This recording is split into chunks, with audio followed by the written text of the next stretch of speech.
মধ্যপ্রাচ্যে চলমান Iran Israel যুক্তরাষ্ট্র যুদ্ধের মাঝে সবচেয়ে আলোচিত যে অন্য দেশের নাম তা হল রাশিয়া। সবার হাজারো প্রশ্ন ছিল রাশিয়াকে ঘিরে। ইরানের অন্যতম এই বন্ধু রাষ্ট্রের করণীয় কি হবে এই সংঘাতে তা নিয়ে জল্পনা কল্পনার অন্ত ছিল না। কূটনৈতিকভাবে অল্প কয়েক শব্দের নিন্দা বার্তায় তেমন মন ভরেনি অনেক ইরান সমর্থকেরই। প্রত্যাশার জায়গা ব্যাপক হওয়ায় সংঘাত ইস্যুতে বেশ সমালোচনাই আছে পুতিনের দেশ। তবে এবারে বোধহয় সে দুঃখ ঘুচতে চলেছে। ইরানের পাশে থাকার ঘোষণা দিয়েছে রাশিয়া। বন্ধুর ওপর আঘাত মানবে না রাশিয়া, সম্প্রতি স্পষ্ট করে এমনটাই জানিয়ে দিল দেশটি। রাশিয়ার পররাষ্ট্রমন্ত্রী সের্গেই ল্যাভরভ সরাসরি জানিয়ে দিলেন রাশিয়া যে কোনো উপায়ে নিশ্চিত করবে যেন মার্কিন ইসরায়েলি আগ্রাসন ইরানের বিরুদ্ধে অসম্ভব হয়ে ওঠে। তার ভাষায়, রাশিয়া শুধুমাত্র পর্যবেক্ষক নয়, বরং আন্তর্জাতিক কূটনীতি ও দ্বিপক্ষীয় আলোচনার মাধ্যমে সংঘাত রোধে সক্রিয় ভূমিকা রাখছে। তিনি বিশেষভাবে উল্লেখ করেন রাশিয়া মধ্যপ্রাচ্যের অন্যান্য দেশগুলো এবং আন্তর্জাতিক সংস্থাগুলোর সঙ্গে যেমন জাতিসংঘ নিরাপত্তা পরিষদ ও সাধারণ পরিষদে ইরান ইস্যুতে সংলাপ চালিয়ে যাবে, যাতে এমন পরিস্থিতি সৃষ্টি হয় যে মার্কিন ও ইসরায়েলের সামরিক অভিযান ইরানের বিরুদ্ধে বাস্তবায়ন করা অসম্ভব হয়ে ওঠে।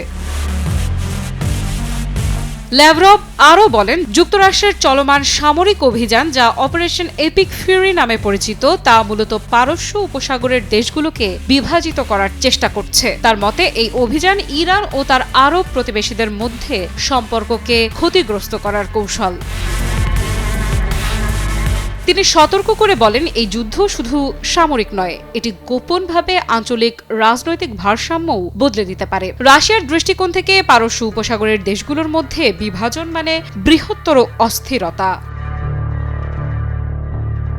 ল্যাভরভ উদ্বেগ প্রকাশ করেন, চলমান আগ্রাসন পারমাণবিক প্রতিযোগিতাকেও উস্কে দিতে পারে। তার ভাষায়, যদি ইরানকে পারমাণবিক অস্ত্র থেকে বঞ্চিত করার লক্ষ্য ঘোষিত হয়, তাহলে বাস্তবে যুক্তরাষ্ট্র ও ইসরায়েল পারমাণবিক প্রতিযোগিতাকে উস্কে দিচ্ছে। কারণ ইতিহাস প্রমাণ করেছে, যাদের কাছে পারমাণবিক অস্ত্র নেই তাদের উপর যে কোনো ধরনের আচরণ করা যায়। ল্যাভরভের মতে, এই সংকট শুধুমাত্র আঞ্চলিক নয়, বৈশ্বিক অর্থনীতিকেও প্রভাবিত করতে পারে। তিনি সকল পক্ষকে খোলাখুলি এবং সৎ সংলাপে বসার আহ্বান জানিয়েছেন, যাতে যুদ্ধ এড়ানো যায় এবং আরও বৃহৎ ক্ষতি রোধ করা যায়। JBS holdings limited. ফোর্বসের প্রতিবেদনে উল্লেখ করা হয়েছে, যুক্তরাষ্ট্রের চলমান সামরিক আগ্রাসন ইতোমধ্যেই বহু মিলিয়ন ডলারের খরচের মুখে ফেলেছে। প্রাথমিক হিসাব অনুযায়ী যুদ্ধের প্রথম ধাপে মার্কিন করদাতারা প্রায় $1 বিলিয়ন ব্যয় করেছেন।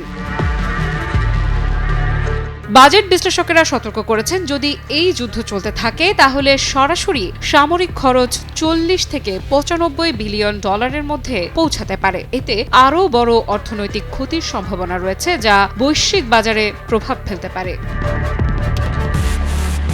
বিশ্লেষকদের মতে, রাশিয়ার মধ্যস্থতা এবং কূটনৈতিক চাপই একমাত্র উপায় হতে পারে যুক্তরাষ্ট্র ও ইসরায়েলের পরিকল্পিত আগ্রাসনকে বাধাগ্রস্ত করার। ল্যাভরভের প্রতিশ্রুতি স্পষ্ট, রাশিয়া সব রকম কূটনৈতিক এবং আন্তর্জাতিক উদ্যোগ নেবে যাতে ইরানকে লক্ষ্যবস্তু করা অসম্ভব হয়। আফ্রিদা ইফরা, নিউজ 24।